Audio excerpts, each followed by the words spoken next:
bichos dessa minha natureza! Começamos mais um episódio do Bicho Gente Podcast e hoje a gente vai falar sobre lesões ortopédicas e algumas delas causadas pela tal da humanização. Lembra dessa questão? Lembra dessa coisinha? Vamos conversar disso. Eu tô aqui do meu lado com a Irene Prestes, ela é psicóloga e antropóloga.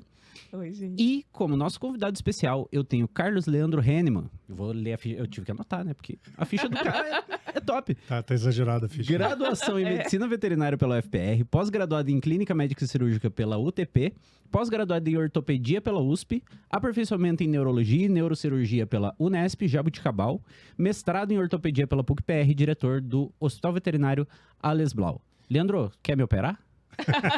Né? Não, a gente não... Isso a é gente, só o começo, Mano, isso é só o começo. Né? a gente não pode, infelizmente, né? Vamos conversar um pouquinho, então, sobre... Eu quero saber causos. Calma, quem é você na fila Tá, do cão? Quem é você na fila do exatamente. cão? Quem sou eu? É uma história bem longa, né? A gente entra na veterinária imaginando uma coisa, como qualquer profissão, né? Você, quando entrou na antropologia, você foi trilhando o seu caminho e ele vai acontecendo naturalmente. Então, eu entrei inicialmente para mexer com ovelha, porque a minha família criava ovelha, e o primeiro curso que eu fiz de ovinocultura, eu aprendi que precisariam 3.000 ovelhas para a gente ganhar algum dinheiro. A gente tinha 300 e eu desisti da ideia, porque eu ia morrer de fome. Exatamente. Aí eu me encantei com a parte de animais silvestres, né? Então eu fiz muito estágio. Toda a minha graduação foi direcionada para animais silvestres. E da mesma forma, 25 anos atrás, quando a gente se formou, não tinha este conceito e essa, eu diria, talvez a palavra mais adequada, né? Essa empatia, talvez, ou essa questão de que um animal ele não tinha o valor econômico exclusivamente, né? Naquela época, você comprava um hamster por R$5 e se ele morresse, você perdi R$5, né? Não tinha importância, ele não tinha essa questão ali, afetiva, né? Que hoje envolve, né? Então, aí me formei 25 anos atrás, começo a atender, né, numa clínica que eu trabalhava e vinham as pessoas para atender os animais silvestres e a dinâmica era essa. Mas a sua consulta custa isso, eu lembro e não vou esquecer nunca. R$25 uma consulta há 25 anos atrás e eu paguei R$5 nesse hamster, então eu posso comprar 5. Eu falei, lógico que você pode. Você pode comprar mais até se você quiser.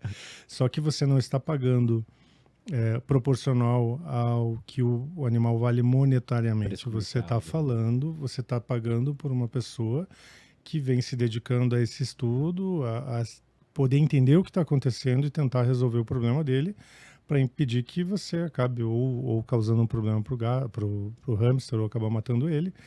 Então ele vai durar mais tempo, ele vai ter qualidade de vida e você vai ter um companheiro por mais tempo. Essa é a dinâmica. E aí, 25 anos atrás, tinha uma clínica só que atendia animais silvestres em Curitiba, e eu também entendi que naquela época eu não ia ter um mercado tão promissor, né? E eu comecei a trabalhar em clínicas, fazendo plantão, né, como todos os médicos veterinários do mundo começam. E conforme a gente foi fazendo esses plantões, foi se deparando por situações cada vez mais complexas e a gente, nessa época, não tinha anestesista como tem hoje, não tinha monitoração cardíaca, então a gente estava, assim, literalmente quase na idade das trevas, né? Então era muito geral, arcaico. Não existia, porque o material que a gente usa hoje na medicina veterinária, muita coisa foi adaptada e foi sendo trazido para a medicina veterinária. Hoje, tudo está muito melhor. Você tem um equipamento de ressonância dedicado para a medicina veterinária, ele foi desenvolvido para isso. Você tem monitor cardíaco, você tem todos os equipamentos hoje, o que não foi adaptado da medicina humana, ele foi desenvolvido especificamente.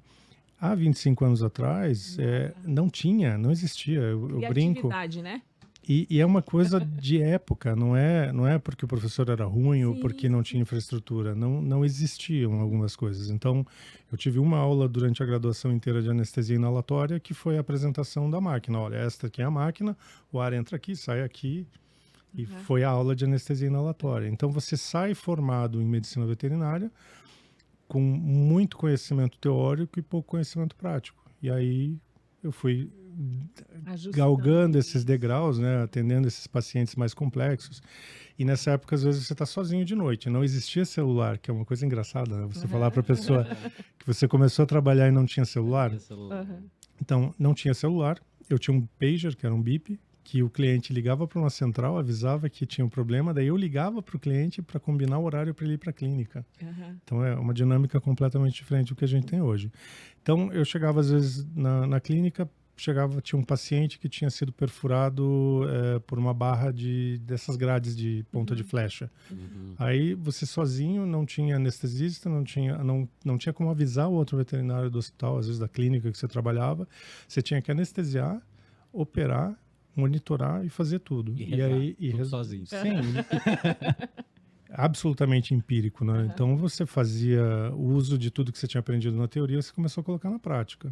E aí a gente começou a ter bons resultados e eu fui indo cada vez mais para a cirurgia. Tá. E daí dentro da cirurgia fui fazer uma pós-graduação, que foi a primeira que eu fiz, e eu tive o primeiro contato com a ortopedia. E aí eu achei muito legal. E aí a coisa foi andando e chegou um ponto onde você tem bons resultados, mas você quer melhorar.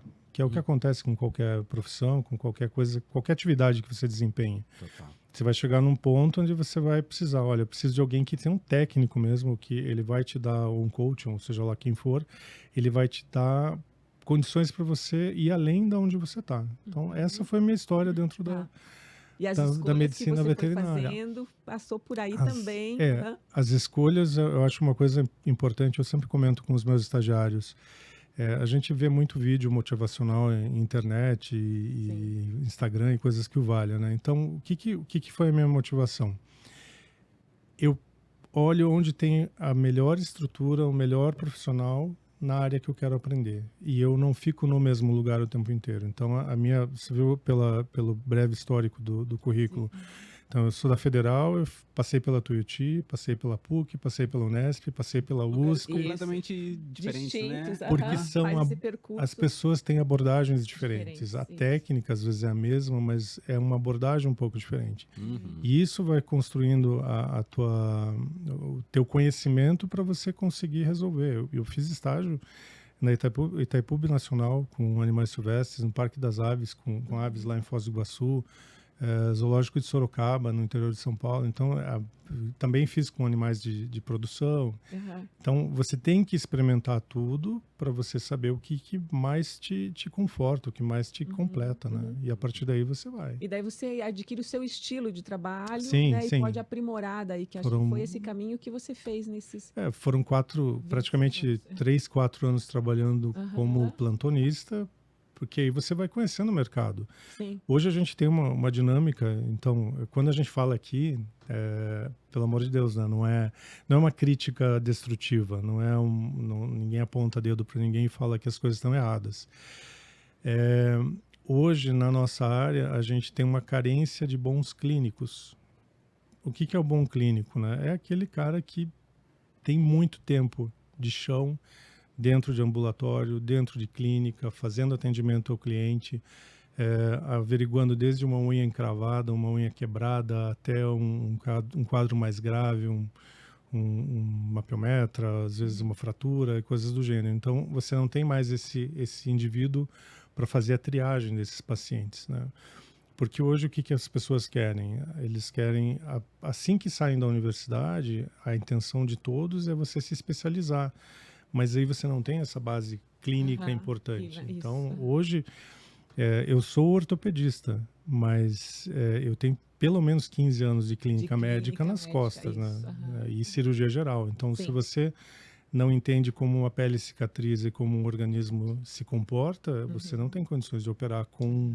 Você pode, bem treinado, fazer o que precisa ser feito. Sim.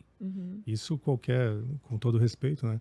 Qualquer anta com meio neurônio consegue fazer. Você treina a pessoa, ela faz, mas ela não sabe por que está fazendo. Você precisa ter base de conhecimento. A base da medicina veterinária é anatomia, porque você precisa saber o que é e onde está. Fisiologia, que é saber como funciona. E a patologia para perceber o que está de errado. Então, essas 3 disciplinas elas são fundamentais para você fazer qualquer coisa. Então, hoje, eu não atendo mais clínica fora da minha área de especialidade. Mas quando está todo mundo ocupado no hospital, eu vou lá e faço o atendimento. Não Consegue é porque... fazer Sim, exatamente porque tem eu estou desatualizado, às vezes, em medicamentos, doses, porque isso é muito dinâmico. Todo dia está saindo um trabalho científico apontando que a dose que era lei há 5 anos atrás, hoje ela praticamente virou crime. Desusa. Exatamente. Então, você tem que ter a noção básica para você não cometer nenhum erro grosseiro. E você tem que saber até onde você pode ir. Se você está chegando no teu limite do conhecimento, não tenta ficar fazendo a mesma coisa ou mudando as coisas sem conhecimento, porque você vai ter problema. É o que a gente fala na nossa área. Às vezes o colega faz a mesma cirurgia repetidamente e ele não tem sucesso fazendo a mesma coisa, é a definição que as pessoas falam de loucura, né? Que é você fazer a mesma coisa e esperar resultados diferentes. Total. Então, se você usou uma técnica, um método, e ele não foi feliz, não fez o que deveria ter proporcionado de resultado, você obrigatoriamente tem que considerar a possibilidade de mudar um pouco sua estratégia. A resposta que está sendo dada é exatamente, Sim. faça alguma outra coisa. Sim, né? Ou às vezes até a pessoa está tão bitolada olhando que não consegue perceber o entorno. Sim. Então, é o que eu falo para o pessoal lá. Às vezes eu tenho dúvida, estou escutando um cachorro, a minha suspeita é um sopro, né, uma arritmia cardíaca, eu vou, chamo alguém, eu peço, olha, escuta, mas eu não falo absolutamente nada. Aí eu espero que a pessoa vai falar, para daí a gente discutir o caso, né? Então, sair um pouco desses campos das certezas absolutas, né? E acho que hoje, quanto mais isso é necessário, né? Com essas mudanças de 25 anos para cá, vamos pensar assim. E acho que se mudou a clínica médica, né, veterinária, mudou a relação que se estabelece com os seus não mais proprietários, né?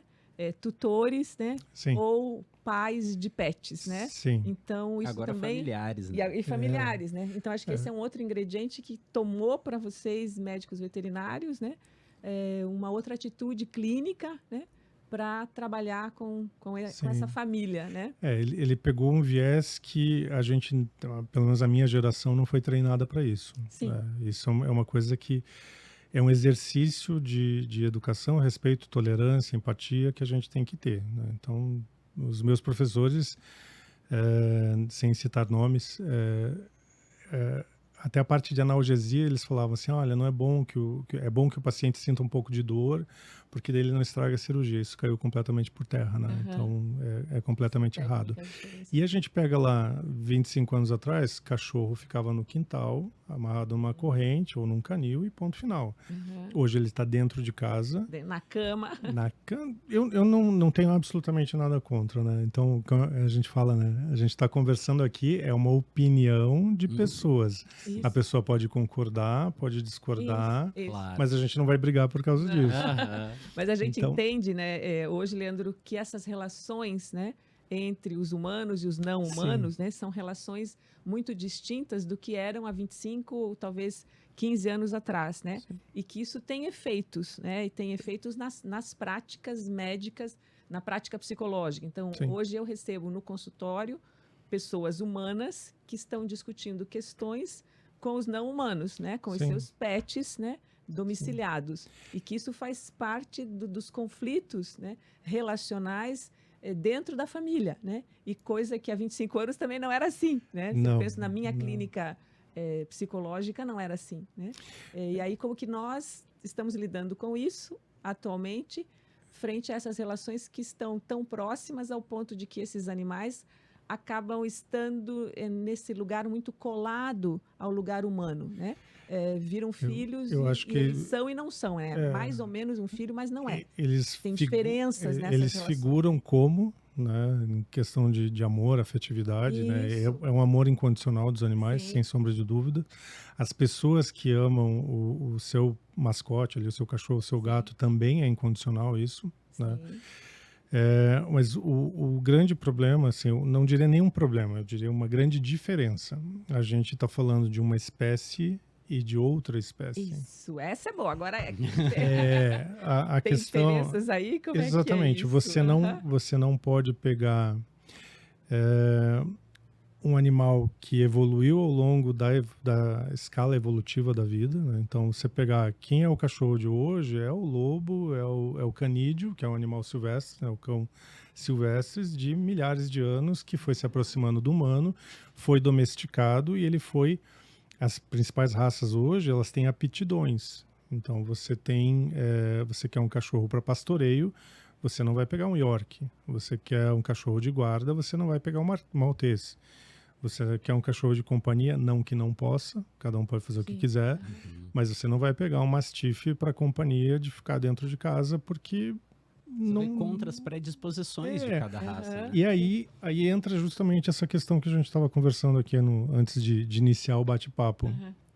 A gente tem uma humanização de uma espécie que não é humana. Isso. Né? Então, você pegar um cão que ele precisa ter um desenvolvimento, isso eu estou falando de filhote. Então, você pega um filhotinho de labrador, que é a coisa mais linda, o golden, né? Dócil. Um ursinho, né? As pessoas vêm, pegam esse cachorro, levam para casa, dão a melhor nutrição possível. Então, pega lá pacote da ração XYZ, que é com vitamina, gergelim, cebola e picles, né, e tudo mais. E aí aquele cachorro, ele está dentro de uma casa onde ele é pouco estimulado, então ele come, dorme, e ele está num piso de porcelanato, porque afinal de contas você não vai criar um cachorro num tapete ou num carpê, porque ele vai acabar estragando. Então esse cachorro, ele cresce muito rápido, ele não tem estímulo de desenvolvimento muscular adequado, ele escorrega o tempo inteiro, ele sobe nos móveis, e aí todas essas condições juntas, mais as predisposições que esse animal eventualmente tenha geneticamente transmitida dos pais para ele, as doenças vão se instalar. Então, hoje a gente está com um quadro bastante grave de obesidade. Mais para frente a gente vai mostrar uma imagem para que vocês e o pessoal que está em casa consigam entender. Eu terminei meu mestrado faz, acho que uns 3 meses mais ou menos, e eu trabalhei especificamente com cirurgia de joelho. Né? Então, hoje a gente vive uma epidemia de ruptura de ligamento cruzado, por causa de todos esses fatores que eu falei. Então, o cachorro está com obesidade, ele tem o hábito de ficar num piso liso, ele sobe e desce dos móveis. Não é o problema subir e descer dos móveis, o problema é que o cachorro não se exercita. Ele não tem uma capacidade muscular exatamente, não tem fortalecimento, que é o que acontece com os jogadores de final de semana que se machucam, né? Os esportistas de final de semana. Por que tem tanta gente que se arrebenta no futebol final de semana? Por N razões, mas talvez uma grande contribuidora para esse tipo de lesão é que a pessoa fica sentada no escritório a semana inteira, daí no domingo, meio-dia, ele vai lá e corre 2 horas embaixo do sol. E ele perde tempo de bola, então ele não tem o preparo e o condicionamento físico para suportar aquilo e vai arrebentar. Vai estourar o ligamento, vai estourar o menisco e assim por diante. E nessa pesquisa, a gente os dados mostraram que 95% dos pacientes que eu atendi tinham sobrepeso ou obesidade. E aí, quando a gente começa a ver os fatores predisponentes, então, era um cachorro ocioso e ansioso, ele era obeso, aí a casa tem um piso liso, o cão tem o hábito de subir e descer dos móveis. As pessoas falam assim, mas é um York, ele pula, a gente nem vê, ele parece um gato, assim, né, saltando, né? Salta. Se você tiver um mínimo de senso crítico, você vai olhar para o teu cachorro, vai olhar para a tua cama box e você vai ver que ele tem 2 vezes a altura menor, né? A cama tem 3 vezes a altura ou 2 vezes a altura do teu cachorro. Então seria o equivalente a gente, em vez de descer do primeiro andar, a gente pularia do segundo para o primeiro andar. Então proporcionalmente a mesma coisa. A gravidade age da mesma forma e mesma intensidade, sejam 20 centímetros, 30 centímetros, 40 centímetros. E daí tem aquela, mas o meu cachorro é um York, ele tem o quê? 1 quilo? Mas ele e a estrutura articular dele? Tem o quê? O joelho dele é do tamanho do teu dedo. Então, não, né? é menor. Menor até. É menor. Hoje eu estava fazendo planejamento de uma cirurgia. Um cachorro tem luxação de patela, é um York. O fêmur de um York tem 4 milímetros de diâmetro, em média, 4 a 5 milímetros. A tíbia, 3 a 4 milímetros. Então, é menor do que um osso de frango. Tá. E o osso de frango, você consegue partir ele Sim. com a sua mão sem fazer muito esforço. Então, são cães muito frágeis, que são submetidos a muita carga, né? Muito estresse por causa do esforço, né? E a gente tem esse tipo de lesão. Esse é o nosso dia a dia. Hoje, mesmo sendo ortopedista, as pessoas falam assim, você deve operar muita fratura. Não. Eu praticamente não opero fratura aguda, né? Fratura que quebrou hoje ou quebrou ontem e hoje está dentro do hospital para que a gente consiga fazer a cirurgia. Não. Paciente de fratura normalmente está mais na periferia, então, e quanto mais você estuda ortopedia, menos fratura você vai fazer. Olha só. Hoje a gente praticamente opera articulação e coluna. São as dois carros-chefes hoje. E em termos de idade, você tem um parâmetro de idade? Isso, se são cães velhos, daí já assim... Os trabalhos científicos, eles mostram que, por exemplo, lesões de joelho, elas acontecem ali de 1 ano e meio até 3 anos e meio, 4 anos, como média. Mas eu tenho pacientes que romperam o ligamento com 13 meses e eu tenho pacientes que romperam com 10 anos, que seriam 120 meses.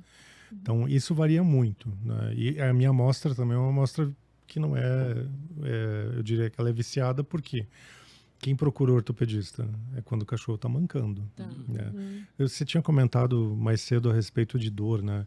Então, o pessoal fala assim, mas o meu cachorro não reclama de dor, né? Exato, Então, o cachorro não reclama porque na escala evolutiva, quem está na natureza, se você demonstrar fragilidade ou demonstrar que não está bem, vira comida. Então o cachorro e o gato, eles não vão demonstrar, eles não vão gritar que eles estão com dor, a não ser que a dor seja excruciante. Então, hérnia de disco cervical. Também de comunicação deles é muito pequena. Sim. Né? É muito rudimentar a comunicação para eles dizerem eu tô com dor e a dor tá aqui, você me ajuda. Né? É coisa de humano isso. O que as pessoas percebem no cachorro, né? Que os finais de semana. Durante a semana a gente atende alguns tipos de casos normalmente e final de semana a gente tende a atender uma gama diferente. Porque durante a semana todos estão trabalhando, todos estão com as suas atividades e o cachorro não que ele fique em segundo plano por isso, mas as pessoas prestam menos atenção. Final de semana tá todo mundo em casa, daí tá olhando, o cachorro tá no colo, daí ele fala, mas meu cachorro tá mancando. Nossa, mas ele tá com um cheiro tão forte na boca. O olhinho dele tá meio branco. Aí eles vão levar no hospital, na clínica, e você vai descobrir que o cachorro tá com catarata, que o cachorro é diabético, que o cachorro tem uma luxação de patela, uma ruptura de ligamento cruzado, que ele tem uma hérnia de disco, que ele tá com pancreatite porque alguém fez churrasco e deu um monte de gordura pro cachorro comer, né? Então, a gente fala que se as pessoas tivessem bom senso, né? E bom senso seria o fundamental. O veterinário provavelmente morreria de fome, porque quem causa os problemas normalmente são os clientes. É lógico que não é proposital. Sim. De boas intenções dizem que o inferno está cheio, né? É um ditado sábio. Então, basicamente, a nossa rotina é essa. A gente atende muita coisa e a maioria absoluta ela é causada pelo cliente. Ou é negligente, ou ele compensa. Também, né? E acho que tem uma questão importante que daí eu observo também na minha clínica, tem uma coisa de não reconhecer essa diferença, né? De que é uma diferença radical, né? Como se diz, do aspecto fisiológico, né? É outra coisa, né? Então eu não posso manter a minha relação com ele da mesma forma que eu tenho com os meus filhos, né? Que eu acompanho. Então acho que tem um desconhecimento, né? Do cliente humano, né? Que ele precisa tomar esse conhecimento, que algumas coisas talvez possam ser evitadas. O que a gente... Imagine, se você passar por um procedimento cirúrgico, o médico vai sentar com você, vai explicar, vai dizer tudo o que você precisa fazer, o que você não precisa fazer, o que você pode fazer, o que você não pode fazer. Me explica como é que a gente faz isso com uma espécie que não entende. Então, você tem que contar com a colaboração do cliente incondicional, porque se ele não entender o que precisa ser feito, a gente já vai ter um bom problema para ser resolvido. A gente, na minha área, a gente diz o seguinte: se a gente escalonar assim grosseiramente, então a gente divide em 100%, né, a possibilidade de você ter problema numa cirurgia. Então, 20% seria a capacidade do cirurgião, 20% é o material que você está utilizando, 20% é o paciente, 20% é o cliente e 20% é o acaso. O índice de intercorrência que acontece por fatalidades ou por acaso, ela também é importante. Uhum. Então, se você pegar, eu já não posso contar com um paciente, porque eu não tenho como explicar para ele, olha, fulaninho, você não pode saltar em cima da mesa, em cima da cozinha, você não pode lamber seus pontos, porque se você lamber vai infectar e a gente vai ter um outro problema. Então, a gente tem que lidar com, ao mesmo tempo que a pessoa humaniza tanto, ela esquece que o cachorro não entende e que não, eu preciso contar com zero de colaboração. Dele, E às vezes eu conto com pouca colaboração do cliente. Você está conversando com a pessoa, você está olhando no olho da pessoa, você está dizendo o que precisa ser feito e parece que você está que nem o Homer Simpson lá no Simpsons. A pessoa está falando e ele tem um macaquinho fazendo assim. E daí você fala, entendeu tudo? Entendi. Eu falei, você pode repetir para mim? Aí a pessoa fica assim. Tem que repetir agora. E agora? Eu quando eu tô fazendo escrever, né? eu faço a consulta, eu desenho, eu explico, eu mostro, porque a pessoa precisa estar ciente de todos os passos de um tratamento, né? Uma cirurgia ou um tratamento, ela é uma ferramenta para que o cachorro ou o gato melhore. Eu faço ali 10%, 20%. O restante eu dependo da pessoa. Então, se a pessoa não comprar essa ideia no sentido de entender que aquilo é necessário, não vai adiantar eu fazer a cirurgia. Então, às vezes, eu chego para alguns clientes e falo, olha, eu não me sinto confortável de operar. Eu posso alegar qualquer coisa. Eu tenho N médicos veterinários da cidade, tem profissionais tão bons quanto eu. Você pode procurar uma segunda opinião. Não me ofendo, não estou te ofendendo, não estou te tirando de dentro do nosso hospital. Eu estou explicando que eu não estou confortável. Eu acho que eu não me sinto confortável, não me sinto seguro. E isso é bom. É honesto, daí Lógico, para poder, lógico. Os resultados que se vai ter, né, são Lógico. melhores, né? Você não pode operar. Desculpe te interromper. Não, eu já quero perguntar, tem algum caso que se possa compartilhar? Esses dias eu estava conversando com 4 grandes amigos meus, eles estão em São Paulo, a gente tem um grupinho nosso de WhatsApp e a gente estava falando, né? Algumas técnicas cirúrgicas, né, de várias áreas, mas na ortopedia ela acaba sendo um pouco mais intensa. Você vê que a técnica foi eximiamente executada, mas às vezes aquele paciente não precisava da cirurgia. Então, aí entra aquela base que a gente começou a conversa. Que você trouxe, Será que eu preciso fazer exatamente do jeito que eu aprendi? Ou se cabe a minha interpretação, se cabe o meu jogo de cintura? Eu falo, olha, em vez de fazer desta forma aqui, óbvio que deixando isso absolutamente transparente, olha, se fizer desse jeito, a gente vai ter esse resultado. Mas eu tenho uma vertente menos invasiva, a gente vai por este outro caminho aqui. E a gente provavelmente vai chegar no mesmo resultado. Vai depender de algumas coisas, mas tudo absolutamente explicado. Mas você traz uma questão importante, acho que para nós profissionalmente, acho que o Fernando também passa por isso com os clientes, né? Humanos e não humanos, que você tem todo um conhecimento, você tem toda uma técnica, né? E você tem uma realidade, né? Você tem aquilo que está visto. A dificuldade, ou talvez a beleza, eu digo isso é o mais desafiador e aquilo é onde a gente se satisfaz mais, é como você articula isso. Né? E a liberdade que você tem de poder escolher. Né? Eu posso ir por aqui, me parece que eu iria por esse outro caminho. Né? E acho que essa que são as questões postas hoje, né, nessa prática profissional atual, né? O que eu falo sempre para os clientes, né, eu digo que a gente tem um caminho para percorrer, né, então a gente começa aqui e o final é aqui, que seria o final do tratamento. A velocidade e a forma como a gente vai chegar aqui, quem determina é o cliente. A minha obrigação, se você olhar, inclusive no código de ética, tanto da veterinária quanto da humana, a gente não tem obrigação de acerto, porque a nossa atividade é de meio, não de fim.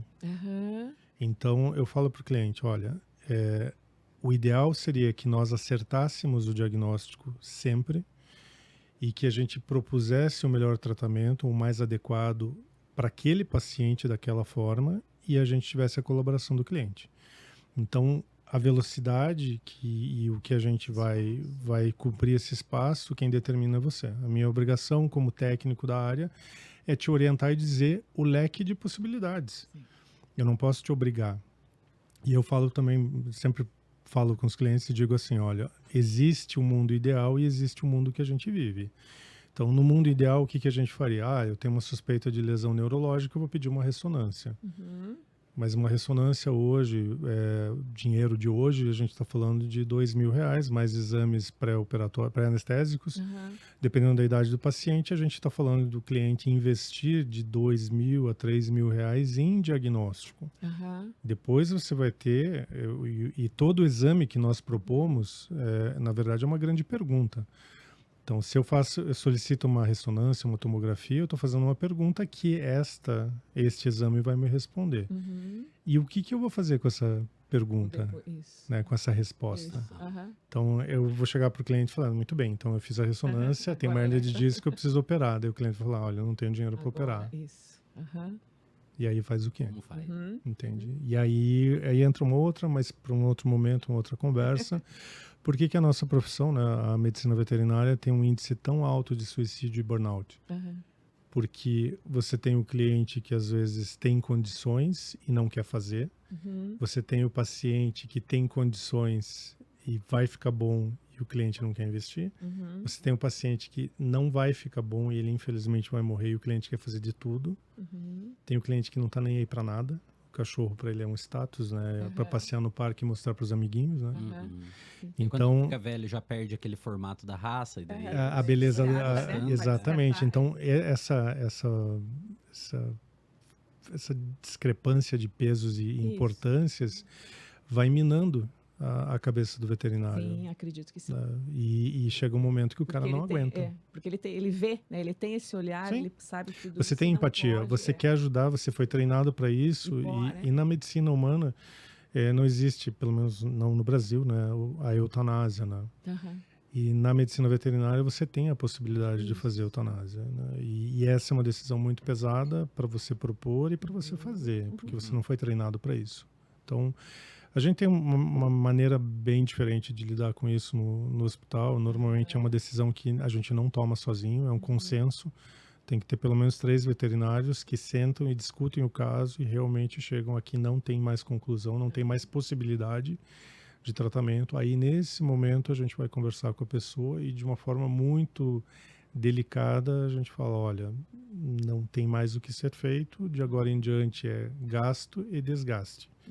Você gasta financeiramente porque você vai manter um paciente que não tem condição de melhorar, não vai sair dessa, e você vai ter o gasto financeiro e o desgaste emocional que você vai ficar olhando o seu bicho perecer dia após dia, né? Então, aí é uma decisão muito particular que a gente não se mete. Não.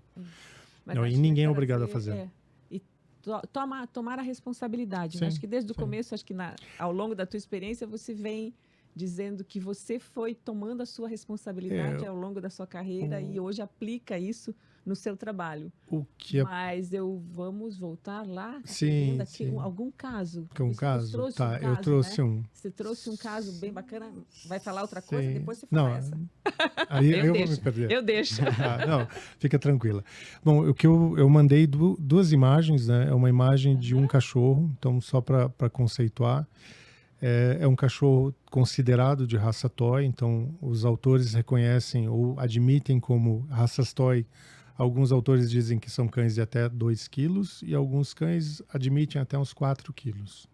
Então essa imagem que eu trouxe é um cachorro da raça Spitz, um Lulu da Pomerânia, para quem não está familiarizado com a raça. É aquela raposinha pequenininha, tá? O peso normal desses cachorros, né, a gente vê ali de 1,5 kg, 2 kg, 2,5 kg. Aí tem os gordinhos e aí tem esse que eu trouxe para vocês hoje. Acho que dá para pôr a imagem, não sei se... Daí vem a imagem, Samuel o Samuel vai colocar na tela para a galera. Esse cachorro, eu mandei essa imagem, a gente desenhou, né, no celular para passar aqui para o pessoal da produção, mostrando mais ou menos aonde o cachorro deveria terminar, ou seja, né, terminou as vértebras ali, os processos espinhosos, que é a parte de trás da coluna do cachorro. Normalmente, num cão com peso ideal, a pele fica rente. Você pode até sentir suavemente a presença dos ossos, né? E esse tem uma camada de gordura na faixa de aproximadamente uns 6, 7 centímetros. Nossa. Então a gente está falando... Esse tamanho é o quê, né? Um cachorro desse que deveria pesar, exagerando, 2,5 kg, 3 kg, ele está pesando 10. Então a gente já não está mais falando de obesidade ou de sobrepeso, a gente está falando de obesidade mórbida. Tá? E o que é mais, tirando as doenças que causam obesidade, algumas endocrinopatias podem fazer isso, mas eu falo para todos os clientes, o bicho mais fácil de fazer dieta é o cão. O gato é mais chato porque ele sobe, ele vai fuçar nas coisas, mas o cachorro ele não aprendeu a abrir a porta da geladeira, ele não aprendeu a abrir lata de refrigerante, ele não abre pote de sorvete, então na verdade ele come somente o que a gente der. Então hoje a gente voltando lá no comecinho da conversa, a questão da humanização, a gente generalizando, as pessoas misturam afeição, carinho, amor com nutrição. Então elas dão comida de uma forma errada, compulsivamente, para tentar sanar a ansiedade de um cachorro que está precisando do quê? Ele precisa de exercício. E aí, só que as pessoas não têm tempo para fazer isso. Né? Eu optei, na nossa casa, a gente optou por não ter cachorro. Por quê? Minha esposa trabalha comigo, faz a parte administrativa do hospital, a minha filha faz faculdade, a gente fica uma boa parte do dia fora, então você vai chegar 8, 10 horas da noite, exausto, você vai pegar um cachorro que precisa, né, em teoria, caminhar alguma coisa em torno de 1 hora de manhã e 1 hora de tarde, você não vai fazer isso, porque você está cansado. E daí o que o cachorro começa a porrinhar ali e querer brincar, você vai lá e dá comida para ele. Então, na verdade, como você faz hoje, talvez as pessoas façam com as crianças, de dar uma tela de celular, um tablet para ocupar a criança, para ela não incomodar, né?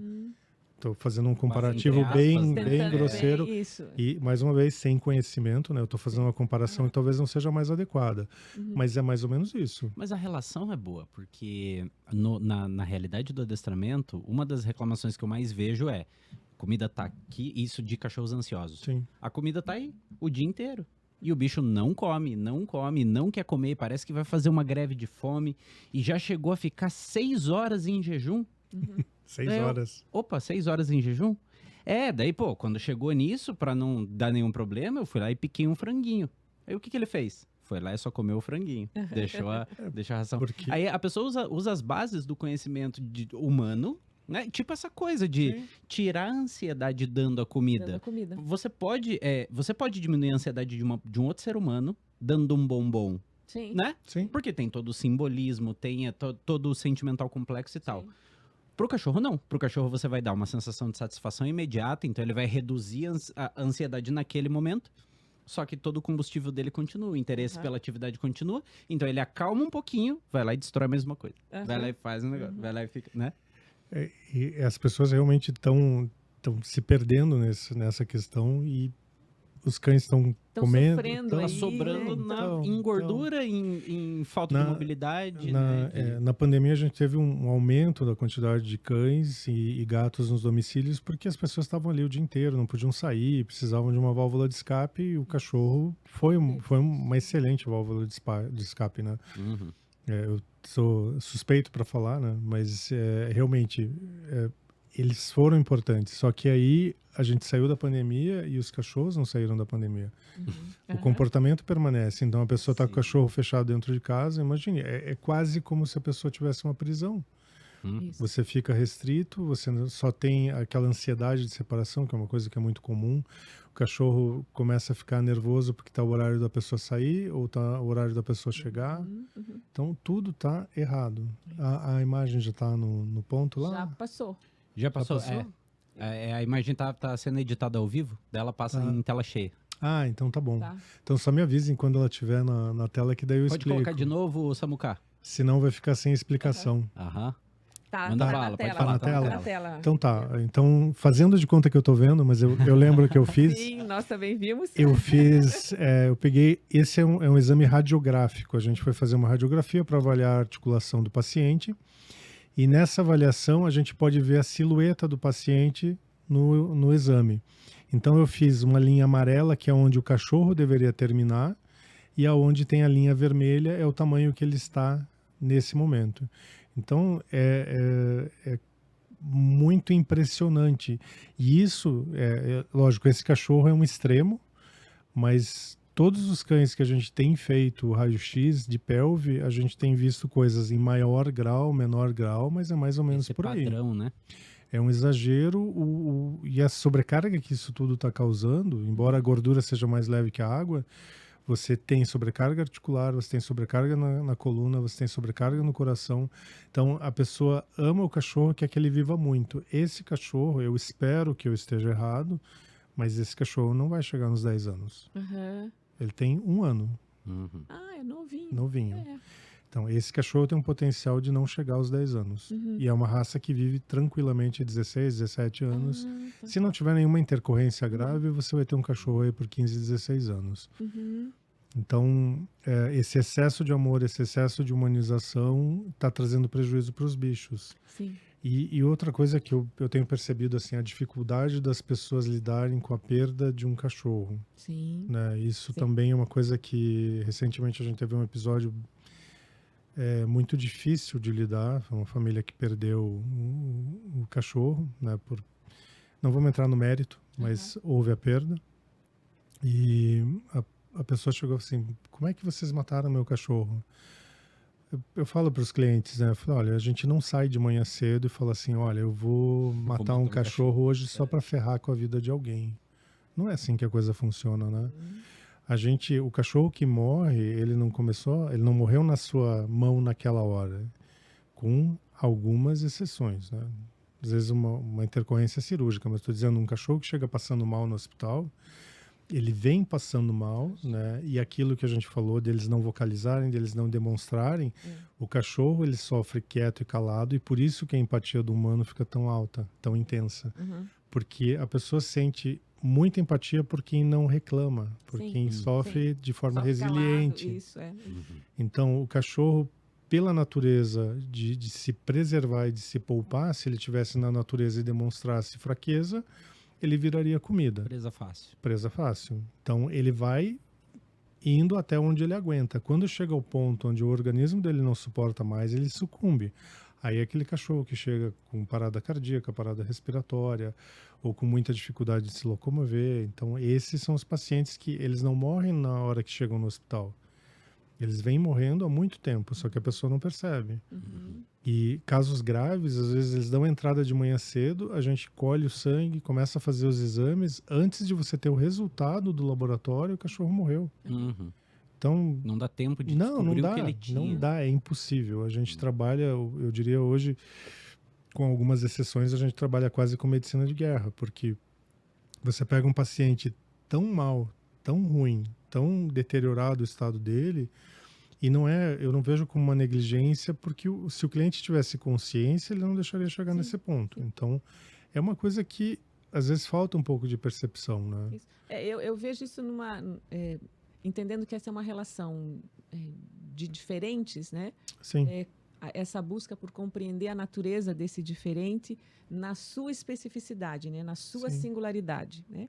E esse é um movimento, acho que a gente caminha para esse olhar de entender quem realmente ele é, né? Então, o que a gente tem nesse entre é uma ignorância, né? Sim. E aí eu vou lidar, né, com esse diferente da minha forma, do meu jeito. E o meu jeito humano, ele de pronto, ele é errado, né? Mas mesmo agora você falou uma coisa, me puxou uma outra. Quando você falou assim, isso é uma ignorância, né? Ignorância, incompetência ou erro não são necessariamente coisas ruins. Não. As pessoas interpretam, falam, você é ignorante. Ignorante é que você ignora, você não teve conhecimento, você não teve base, né?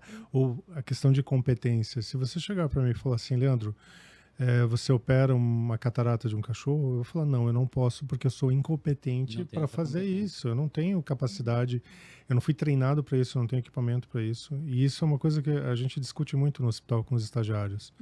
Hoje de manhã a gente teve uma cirurgia de joelho, né, era um ligamento cruzado, e aí eu tenho vários estagiários de curricular e tem uma estagiária que fica mais com a gente na parte da cirurgia.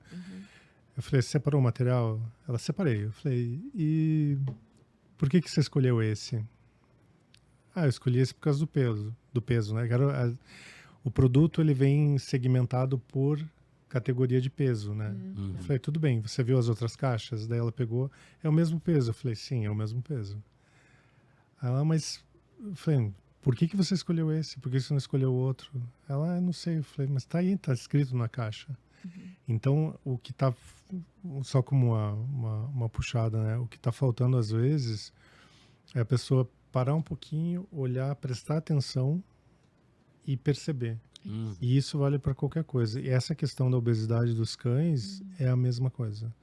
A pessoa, ela tá tão habituada a ver o cachorro gordinho, e gordinho não é necessariamente saudável. Isso, a gente tem essa e cuidar não é única e exclusivamente dar comida, né? O cuidar vai além, né? Então, eu acho que tem muita coisa para ser melhorado.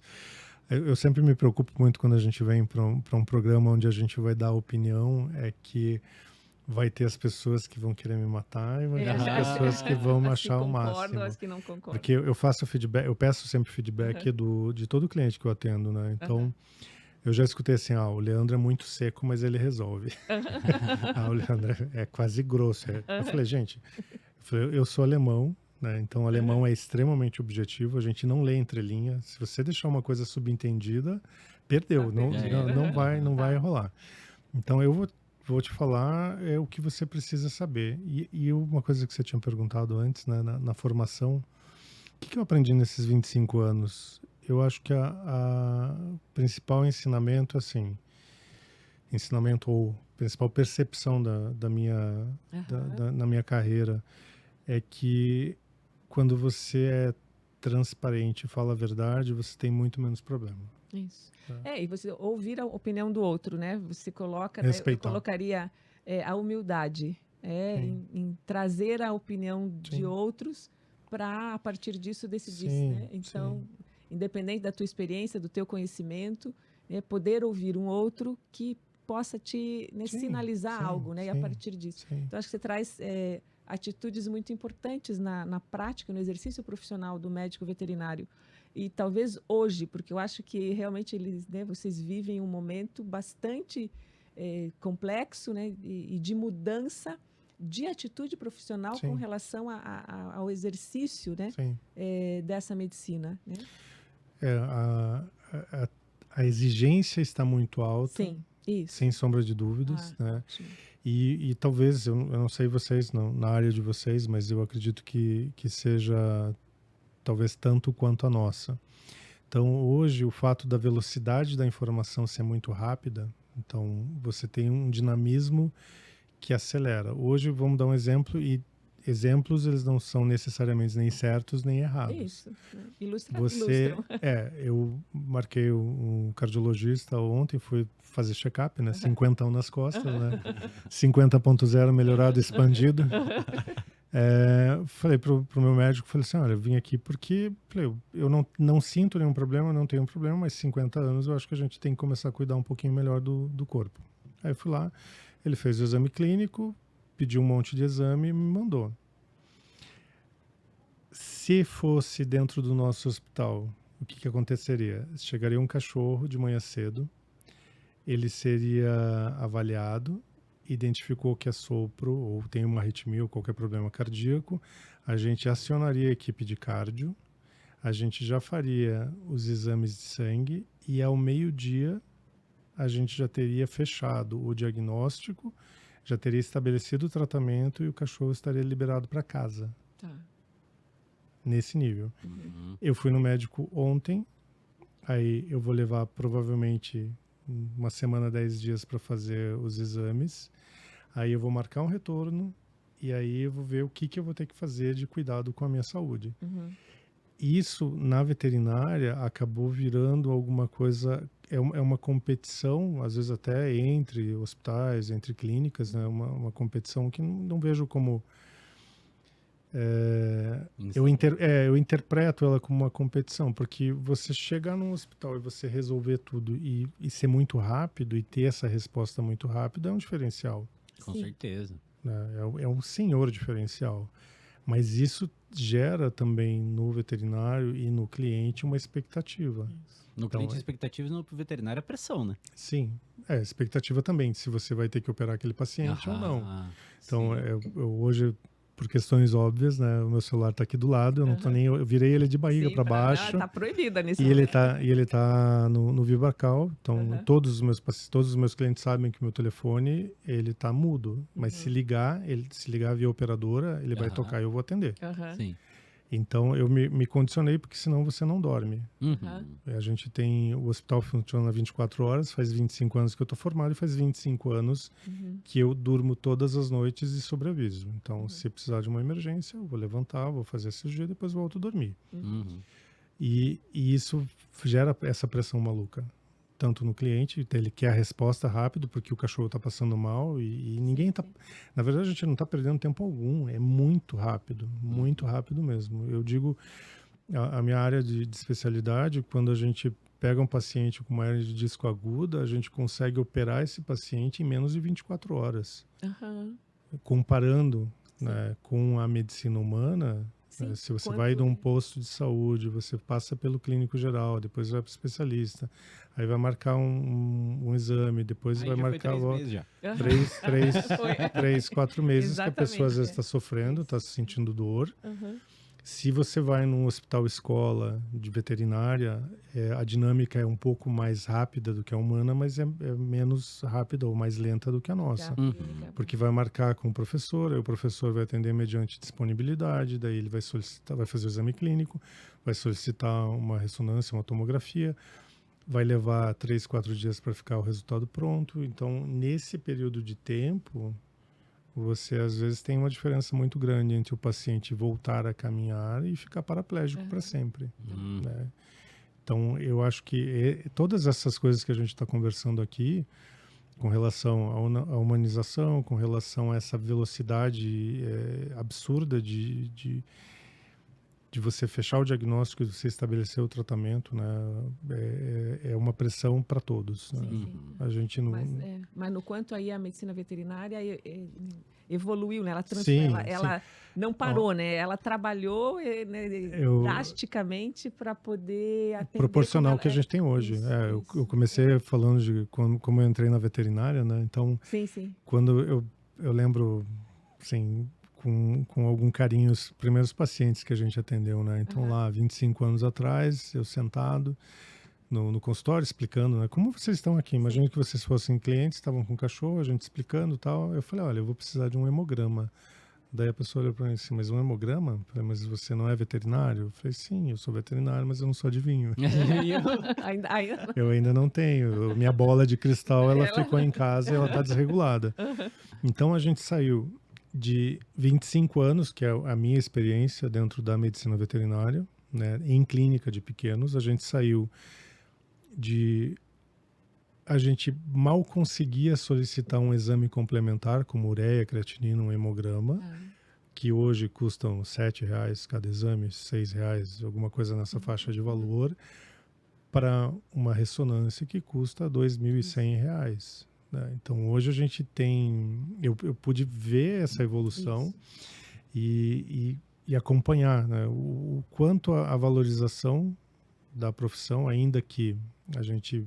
Eu acho que a gente ainda não tem a valorização que a gente mereceria pelo esforço, né, pela dedicação, sem desmerecer nenhuma outra profissão. Né? O humano, ele trabalha... O médico humano, ele trabalha com uma única espécie, onde ele sabe todos os sistemas e aí ele vai se especializando. Então, hoje você tem um ortopedista que ele já fez cirurgia geral, fez cirurgia ortopédica, né? Fez a pós-graduação ou a residência de ortopedia.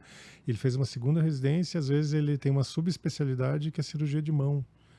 Né? E a gente, na ortopedia, por exemplo, que é a área que eu milito, a gente está resgatando o Colégio Brasileiro de Cirurgia Veterinária, né?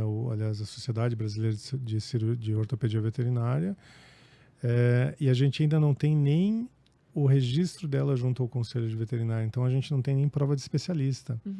E a gente tem uma tendência natural a ter as especialidades. Então, tem o colégio de anestesia, colégio de cirurgia, homeopatia. Tem vários que já estão criados, legalizados e emitindo mediante prova, obviamente.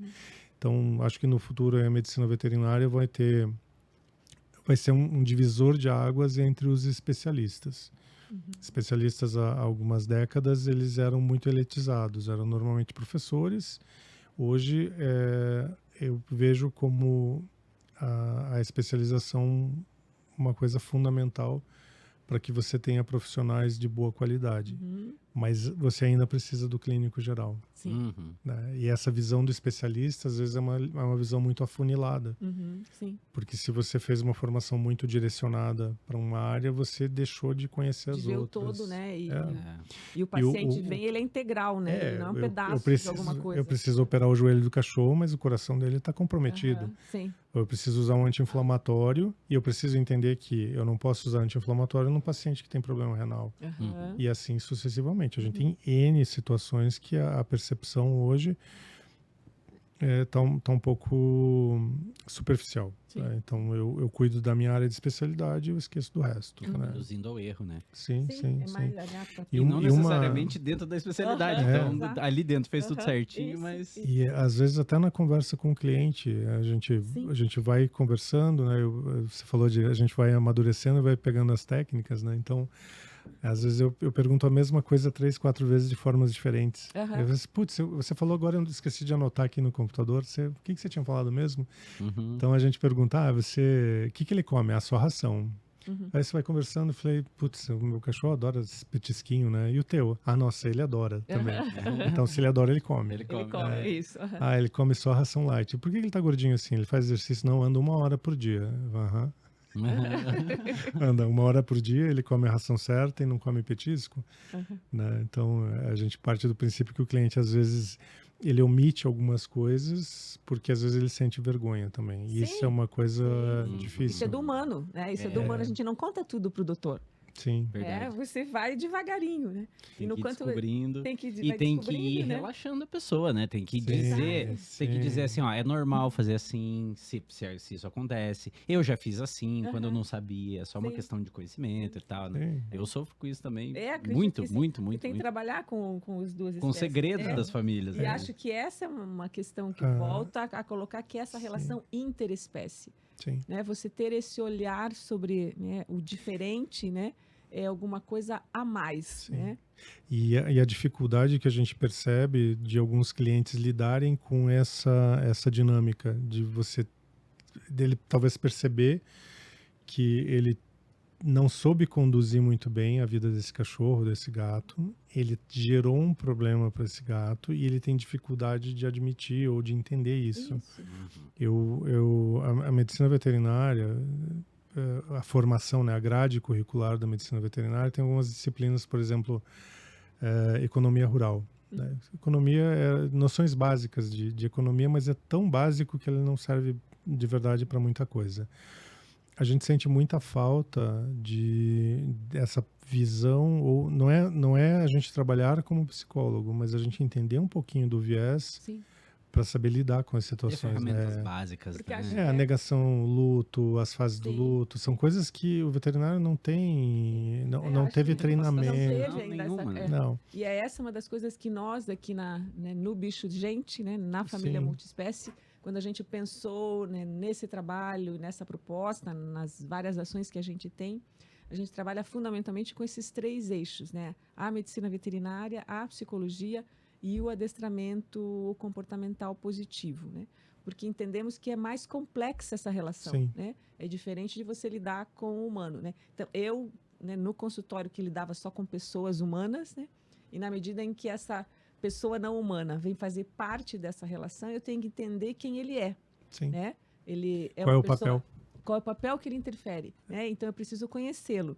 Então, saber do veterinário, saber do adestrador, qual é essa leitura, essa compreensão, faz diferença num plano de tratamento, nas intervenções que eu vou sugerir, né, para a pessoa humana, né? Sim, eu vejo alguns clientes, né, alguns tutores, que eles deixam de viajar, eles modificam completamente a vida deles em virtude dos cães e dos gatos.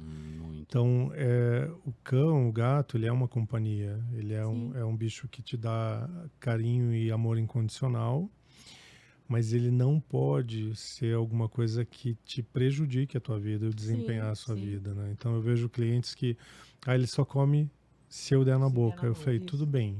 E o dia que você precisar viajar ou ficar no hospital, você ficar 20 dias, você vai encontrar teu cachorro morto, né? Então, a gente precisa ter esse equilíbrio que eu não estou vendo em alguns clientes. E a gente tem muita dificuldade de lidar com isso. Eu acho que esse é um momento de transição, né? Por isso que a gente aqui deve se preocupar, que está falando, né, como vai ser ouvido, mas a gente entende que nós temos que trazer esses assuntos à mesa. Sim. Né?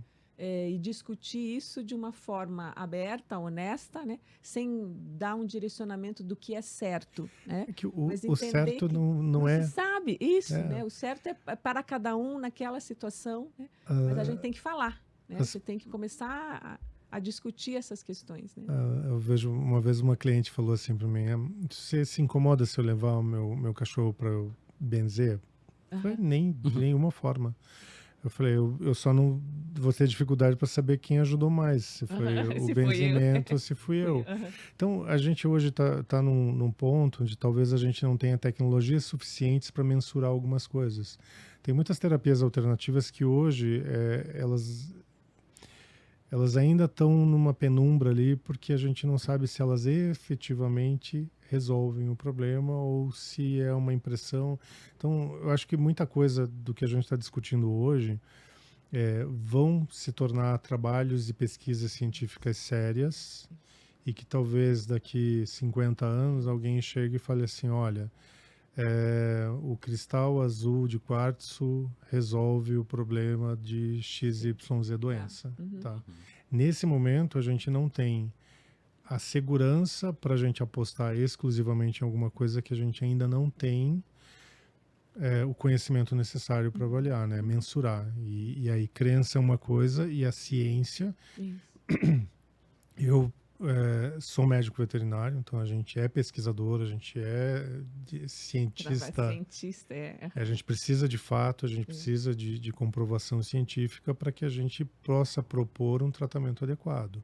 Às vezes a gente tem dificuldade porque o tratamento que a gente propõe, às vezes é uma cirurgia.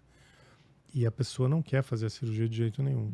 Então eu não vou brigar com o cliente. Né? É difícil, mas a gente precisa equilibrar isso. Chegar a um consenso. Né, naquilo que possa atender o paciente, ao cliente, né? E que esse manejo é arte, né? E às vezes o cliente quer escutar o que ele quer escutar e não o que ele precisa escutar. Normalmente é assim. Normalmente ele só quer escutar aquilo que... Você vai num profissional, ele faz uma avaliação e diz, olha, teu caso é cirúrgico. Daí ele vai num outro profissional e fala, seu caso não é cirúrgico. É esse que eu vou. Esse aqui que eu vou. Né? É o certo. Isso diz do humano, né? Do como ele lida. Ainda fala do que recomendou a cirurgia. Isso, exatamente. Só quer ganhar dinheiro das minhas costas e quero vender cirurgia. O que a gente sempre, desde o começo que a gente começou a conversa aqui, a gente pauta na transparência. Acho que é uma das coisas importantes na forma correta de agir. Né? Então, você não inventa um problema para vender uma solução, porque esse dinheiro, que em teoria vem muito fácil, ele da mesma forma que ele vem, ele vai. Então, a gente não... o que eu falo, né, com bastante frequência para os clientes, eu tenho uma necessidade patológica de dormir. Eu preciso deitar de noite e dormir. E para dormir, você precisa ter você ter a tua consciência limpa. Então, a base do que mantém a gente hoje é um tripé. Então, eu tenho que ser leal comigo, porque se eu não for leal comigo, eu vou estar vendendo um serviço, um produto que não vai servir para o cliente. Estou sendo desonesto. Eu tenho que ser leal com o cliente porque ele não tem conhecimento e capacidade para julgar o que eu estou falando. E eu tenho que ser leal com o cachorro e com o gato porque eles não pediram para estar ali na minha frente. Então, se o meu tripé de lealdade não tiver equilibrado numa consulta, eu não vou atender esse paciente, eu não vou operar esse paciente, eu vou pedir para ele procurar outra pessoa porque tem alguma coisa errada. E se nessa altura do campeonato você começa a agir de uma forma que não é leal, tem alguma coisa errada na sua vida, né? Então você tem que Sim. reconsiderar algumas escolhas, porque provavelmente o caminho tá esquisito. Tem que rever. Total. Mas acho que você traz mais uma vez algo importante para nós, que na nossa discussão que a gente tem buscado é educar. Sim. Né? E penso que na tua atitude clínica, o que você faz, né, com o cliente, é uma educação, né? Quando você Sim. aponta uma questão que me chama a atenção e que o Fernando fala muito isso na questão do adestramento, é você ter uma atitude de observação para com esse diferente. Sim. Né? Então, olhar, mas é um olhar atento, né? É um olhar curioso para ele. E você diz isso, né, para os seus clientes, Sim. E isso deve vir a fazer diferença, né? Porque na medida em que ele consegue ter essa observação apurada, ele vai conseguir Facilita tudo, né? Facilita, né? Para que tipo de atitudes ele vai ter com o animal para que ele não chegue, né, a determinados sofrimentos, né? Sim, Tem uma vida longa. A gente prepara o paciente, o cliente, na verdade, a gente orienta tudo, seja um tratamento clínico, seja um tratamento cirúrgico. Sim. Ele precisa saber o que pode acontecer de bom e de ruim, Isso. porque ele é o meu olho enquanto eu não estou dentro na casa Exatamente dele. isso disse, exatamente. Ele precisa entender e perceber, então ele é treinado para isso. E a gente, o meu paciente, não fala. Aham. Então, a capacidade de observação do veterinário é bem alta. Tem aguçado. A gente não é o objetivo da gente, mas o cliente olha, a gente passa o pente no cliente.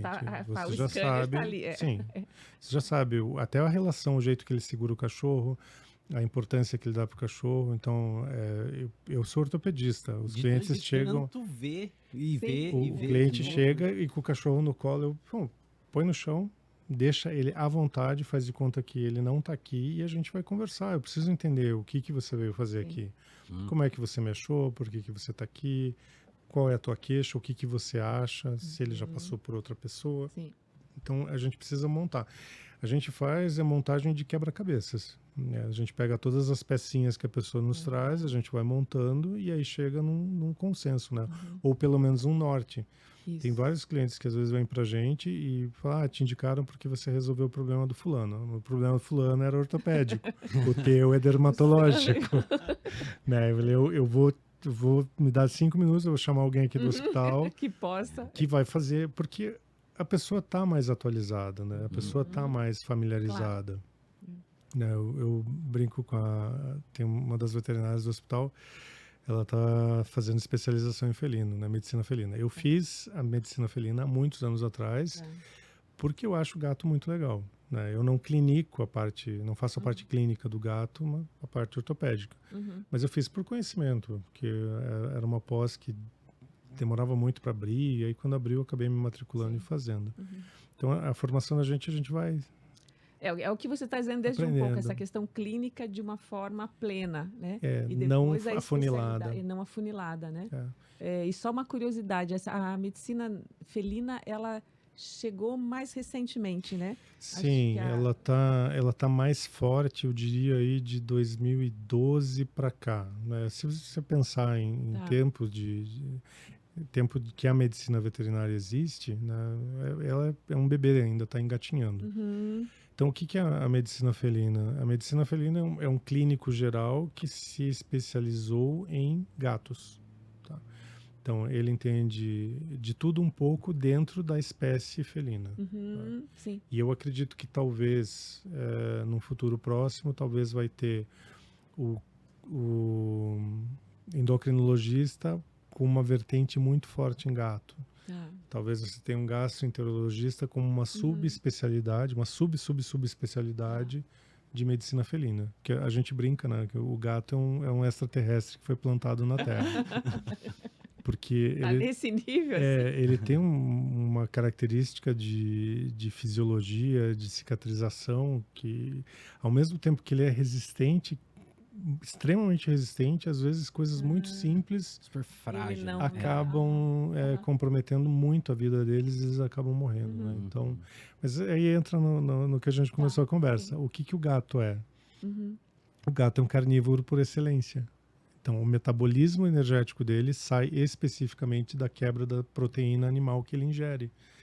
Então, às vezes a gente já teve, infelizmente, um cliente que era vegano e ele queria que o gato fosse vegano. Ele praticamente Olha, matou o esse é um papo bom, gato. hein? Ele praticamente matou o gato dele. É? Porque não é um conceito que não tem como você aplicar. Se você... Vamos Não usar... entendi. Porque você falou isso, eu pensei assim, alimentação natural e daí Não, ração. não. Não cabe também, né? Não cabe. Vegano, A proteína ração animal. daí é proteína ele animal. precisa proteína animal. Claro. Ele precisa. Então, é mais ou menos... Vamos fazer um comparativo bem mais grosseiro que esse. Você tem um carro que ele é álcool exclusivamente. E você vai lá e abastece só com gasolina. O que vai acontecer com esse carro? Trava. Vai estragar. Se você tem um animal que evoluiu aos milhares de anos para digerir e tirar a energia da quebra da proteína na digestão, Tá. você não tem como pegar um gato e transformar ele num ser que não come proteína de origem animal. Tá. Por mais, a gente respeita, a gente não está tirando sarro do vegano, a gente respeita quem é vegetariano, quem é vegano, todas as modalidades eu respeito, eu não tenho nada contra. O que a gente não pode é pegar um paciente especificamente que não tem o metabolismo para digerir proteína de origem vegetal e submeter ele a isso. Ele vai ter problema cardíaco, ele vai morrer muito mais cedo. Tá. Ele vai ter problema de deformidade óssea, ele vai ter N problemas. Então, isso a gente tem que ter cuidado. Tá. E para cachorro também tem essa... Cachorro é onívoro. A gente passou esses tempos por uma situação semelhante. A gente precisaria... É um caso meio recente, até fica meio delicado a gente falar, mas era um paciente que precisava de um aporte nutricional muito forte, muito intenso com proteína. Tá? E aí você tem proteínas em todos os vegetais, em todos os animais, você tem teores de proteína e qualidades de proteína e características de proteínas diferentes. Certo. Quando você precisa de proteína de alta qualidade, a gente está falando de carne. Tá? Dá para substituir com proteína de soja? Dá, mas nem tudo. Então, em situações de pacientes convalescentes, você precisa obrigatoriamente de proteína de alta qualidade, porque o organismo dele precisa de energia e precisa de substrato para conseguir lidar com a doença que está enfrentando. E essa energia precisa vir rápido, né? Exatamente. Não dá muito trabalho Então, para ficar processando a proteína ali e transformando. Você tem substitutos, né, que você pode usar, mas eles não são adequados para aquele momento, entende? Então, isso é uma coisa que a gente tem um pouco de dificuldade. Tem algumas posições dos tutores que são muito radicais ou melhor... Né? Eu acho que radical é uma palavra pesada e pouco embasada, talvez não seja a mais adequada. Mas o que a pessoa acredita, ela, naquele momento ali, ele acaba sendo um problema, um entrave para que a gente consiga dar continuidade. Né? A gente teve uma situação alguns anos atrás, uma pessoa que tinha uma vertente religiosa e ela não concordava com... eu estou tentando polir... Tá, mas ela não concordava com o tratamento. Tá? A gente precisava fazer uma coisa e a vertente dela dizia que aquilo eu não poderia fazer. E existe, obviamente, alguns caminhos alternativos, mas eles têm uma resposta muito lenta. E não dava para ficar esperando, entende? Então, veja como é complexa a vida do veterinário. Né? Exatamente. Porque você tem... O estresse, né? O burnout vai estar presente aí. Você tem que... Às vezes a gente tem que segurar a equipe inteira, porque a equipe está a ponto de literalmente socar a pessoa. Porque nem todo mundo tem essa serenidade de respeitar ou de entender, por mais que não faça o menor sentido para você, né? O que me manteve com a saúde mental razoavelmente boa até hoje é que eu tenho um jeito de lidar com os pacientes que eu não sei o nome do paciente quando eu vou operar. Não sei. Então, parece que quando você tem o nome, você já tem um vínculo muito forte e você sofre muito com isso. Então, eu ligo, terminou a cirurgia, eu falo, olha, o mocinho foi super bem na cirurgia, a fulaninha foi muito bem, mas eu nunca falo o nome. Né? Então, o nome é uma forma que eu achei e que proteção ali. Me resolve. Preserva, né? Preserva. Então, eu não guardo o nome. Tá. Né? Não guardo o nome nem do paciente, às vezes do cliente, também são sei lá, 20 mil animais que eu vi na minha vida, mais uns 15, Sim. 20 mil pacientes também, clientes, né? A gente não lembra mais. Sim. Não, é impossível a gente guardar o nome de todo mundo, né? Mas a gente... essa questão é muito difícil, né? E aí você tem que segurar as pessoas. E o que eu estava falando, eu consegui me blindar assim. Hoje, 25 anos depois, eu entendo que a minha função é dizer o que a pessoa precisa fazer. Isso. Ponto. Isso. Se ela vai fazer, quando ela vai fazer, como ela vai fazer, em que velocidade ela vai fazer, não é algo que eu tenha que me preocupar. Não é minha responsabilidade. A responsabilidade é dele. Uhum. Então, A escolha, entenda assim quando ele fala, a escolha é dele, mas você vai estar junto com ele Sim, nessas escolhas. sim. Mas você Eu foi, respeito. Respeita, foi honesto expondo, né, quais eram as possibilidades, né? Mas você chama a responsabilidade para o cliente para que, na medida das suas possibilidades, né? Eu falo para os clientes, não importa o motivo ou a razão, eu vou respeitar. Isso. Entende? Eu não vou te obrigar. Mas ninguém tem clareza, né? Ninguém vai pôr uma arma ninguém põe uma arma na minha cabeça para operar e ninguém põe uma arma na cabeça do cliente obrigando ele a fazer alguma coisa que ele não queira. Então, a função do técnico, e é o que eu defendo para todas as áreas, você precisa ter transparência, você precisa dizer o que pode ser, o que precisa ser feito. A decisão de fazer, ela não pode sobrecarregar a minha vida. Sim. A gente tem que ter essa distância que é o que me mantém saudável. Né? Eu consigo olhar para um paciente e entender que ele tem condição de ser salvo e que o cliente não quer fazer.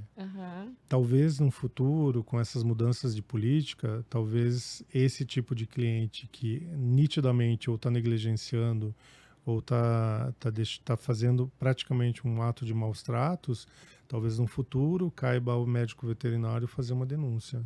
Falar, olha, esse cachorro tinha condições, ele tinha como fazer o tratamento e a cliente não quis fazer por qualquer que seja a razão. A gente entende que a gente vive direto ou indiretamente uma crise permanente no Brasil. O dinheiro ele não dá em árvore, né? Ele é suado para ser gasto, para ser ganho, né? Então tem que existir medidas públicas também, saúde pública, que possa atender essas questões, né? Na veterinária a gente ainda não tem isso, né?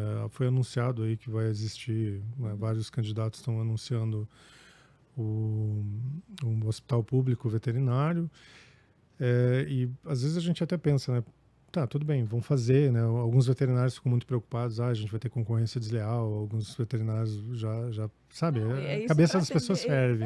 Isso, mas tem que atender, acho que o Estado é responsável também, né, por trazer, né, ações que atendam aos animais. Se às vezes a gente vê, não Curitiba necessariamente, né, a gente assiste jornal toda noite, a gente vê, né? Então tem vários municípios menores que aí falta às vezes o insumo para um diabético, um humano, falta um insumo para uma doença autoimune. Isso. Então, como é que vai ser essa questão? Será que vai ser... Volta a afirmar esses 2 pesos, 2 medidas, não, né? Se a gente está lidando, e hoje, né, nas discussões, e com o avanço até que o próprio direito, as normativas já existem, o animal e esse animal domiciliado, né, e os animais de uma forma geral, já são protegidos por lei, né? Então, essa responsabilidade que a gente está trazendo do cliente, que você traz na sua prática, isso tem que ser uma responsabilidade também do Estado, né? Porque ele é um animal que interage conosco, que a coletividade também é responsável pelo seu bem-estar, né? Então, há que se ter medidas, né, que cuidem dele, né, e que o Estado possa fornecer isso. Tem uma coisa que é engraçada, eu vejo, às vezes na rua, uma rua lá determinada, tem uma casinha, e aí tem um cachorrinho que todo mundo cuida, todo mundo... Isso. E volta e meia, um desses cachorrinhos aparece no hospital atropelado. Falei, gente, se vocês têm o cachorro, todo mundo cuida, do lado de fora do portão, por que vocês não põem para dentro do portão? Entende? E é um problema, porque o bichinho vê que tem a casa dele ali, começa a defender, começa a atacar os outros, correr atrás de motoqueiro. Eu que passeio com um cachorro na rua, direto, tem um cachorrinho desse. Mas aí tem que ter o adestrador que vai poder fazer com que esse cachorro conviva nesse espaço coletivo, né? Onde todos são responsáveis e o cachorro tem a sua vida livre. Mas né? aí é o mundo ideal e Mundo Esse ideal. é o mundo ideal. Vamos, é o abismo Exato. que é onde a gente vive. Vamos caminhar nessa direção. Eu vejo muita entender- melhora. Isso, né? Eu acho vejo que muita entender- melhora. Com certeza, acho que desses 25 anos, né, se traz Ainda existem pra cá. dificuldades, mas Sim. mais comparado você vê com antes, né? Isso, comparado com antes. Que era quase inviável. quase, Hoje tem- Exato. são bastante. Então, né? acho que a gente tá caminhando. Gente, sensacional. Acho que você trouxe. Que Olha, a papo, gente né? falou de muita E coisa. faltou tempo. E Faltou tempo. porque acho que a gente não ia passou. trazer até o que a gente ia discutir mesmo. A gente Ainda tem coisa. tangenciou do Ainda que a tem gente coisa ia pra saber. falar. Você não falou tudo do que eram. Qual que era nosso tema inicial, Fernando? Que você- Ortopedia A parte e ortopédica humanização. e humanização. A ortopedia. A gente acho que pincelou. Pincelou. a ortopedia. É. Ficamos na Mas humanização. pincelou bem. Se pegar o pacotão disso tudo, né? É. Os donos de cachorro vão ter base- coisa aí boa. Basicamente foi a gente abordou bastante a parte da humanização e o que essa humanização, entre aspas, exagerada, está proporcionando de problema ortopédico, né? Isso. É que se a gente for discutir, né, conversar sobre esse tema especificamente, a gente vai ficar aqui dias, né? Dias, Não vai ser não são nem uma horas. hora, né? Aham. Exatamente. Né? E eu não, se eu pagasse imposto para pagar, para falar, eu estaria Esse aí endividado você não provavelmente. teria dado certo. Mas sensacional, Tá. Leandro. Obrigadão por participar. Eu que cara. agradeço a oportunidade de estar aqui com vocês. A Val já tinha feito convite, já tinha falado. Não, foi muito legal. E aí a agenda às vezes fica sempre Fica mais, difícil, mais complicada, mas hoje deu certo. Né? E tá convidado pra voltar, pra gente Ah, continuar. com explorar o maior mais prazer, esse né? assunto. Aí, só que para as próximas a gente vai ter que fazer o seguinte, gente. Vai ter que alinhar, né? Falar assim, olha, vamos falar só disso. É só esse tema. É, isso. porque Mas a gente... põe as vai coisas entrando, à mesa. né? É que elas vão surgindo e na elas vão conversa. surgir. A Ah, ideia é sim, realmente essa, não sim, ter uma coisa sim. tão definida Sim. e pelas questões... Mas não fica acho que menos rica, né? Não fica, Não, né? Porque acho que porque- traz pontos importantes que... É multidisciplinar. Isso. E as questões não são simples, são complexas, né? São. Então, há uma série de variáveis que interferem em todo esse contexto relacional, humanos e não humanos, na intervenção do médico veterinário, né? Na Sim. psicologia, no adestramento, né? É. Então, acho que são pontos cada vez mais relevantes e pensar a sociedade complexa, né? Edgar Morin vai falar disso, Sim. né? De que nós vivemos uma sociedade complexa. Bota complexo nisso. E isso, que é complexo de verdade. De verdade. De verdade, né? Aquilo que parece simples não é, né? Eu falo, a gente, cada lugarzinho é um feudo, né? Isso. E aí esse feudo ali que pode ser a sua família, pode ser o teu ambiente de trabalho, pode ser uma secretaria, pode ser Sim, sim. um grupo de amigos que joga bola, né? E ali você tem um monte de relações Isso. De diferentes a complexidades. beleza da vida é você não saber o que vai acontecer, na Isso, minha opinião. isso. Você Não tem tem spoiler, né? você vive, você faz o melhor, você não tem manual de instruções, né? Isso. Então Aham. tem alguns códigos de conduta que Isso, te norteiam, um mas pouco, né? o negócio é fazer o bem, não importa quem, né? Ser tranquilo, transparente, honesto Isso. e o resto... E não parar, né? Eu acho Não. que vou voltar ao que Não. você disse no teu percurso. É você mergulhar, né, nas experiências, nas vivências e construir, Sim. né, um caminho, construir um lugar nesse contexto onde você vive. Né?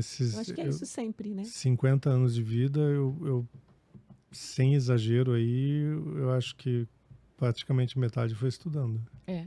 E está estudando, se não está terminando E continua. agora o mestrado, então a coisa está recente ainda. Meu orientador Tá está me cantando para fazer o doutorado Tá e eu vendo? vou E tá agora se para coçando pra eu vou para Se os São Paulo resultados fazer um derem curso. tudo ok, né, nos 50, É. aí você encara um doutorado aí, não é? Com certeza. Viu? Então tá Sensacional. bom, Sensacional. gente. Muito Mais uma obrigada, vez, tá? muito obrigado pelo convite. Um Nós beijo que para todos. agradecemos. Quem estiver ouvindo, obrigado. Obrigado, Leandro. Espero que tenha ajudado em alguma coisa. Show, Ah, show. com Demais, certeza. demais. Tá. Bichos, que episódio, hein? Um agradecimento aos nossos parceiros do Lado B Studio que estão proporcionando esse visual, esse som, essa qualidade toda para vocês. Assistam no canal do YouTube a cada 15 dias, às terças-feiras, 8 da noite. Decorei tudo certinho, Irene. Isso, tá certo, eu tô checando aqui. Terça-feira, às 8 da noite, quinzenalmente, um episódio novo. Na TV Mais Pet, canal 32 da nova parabólica da Sky. Toda terça e quinta, às 9 da noite. ou em tvmaispet.com.br para você que não tem a parabólica e quiser assistir a gente no canal de TV. Isso. Estamos também no Spotify. Isso. Lembrei dessa vez. Estamos no Spotify. E acompanha a gente, bichos, também na página do Instagram, @bichogentepodcast. Estamos muito juntos, muito obrigado pela sua audiência e até o próximo episódio. Falou. Até lá. Tchau, tchau. Tchau, tchau. Valeu. Tchau. Tchau, gente.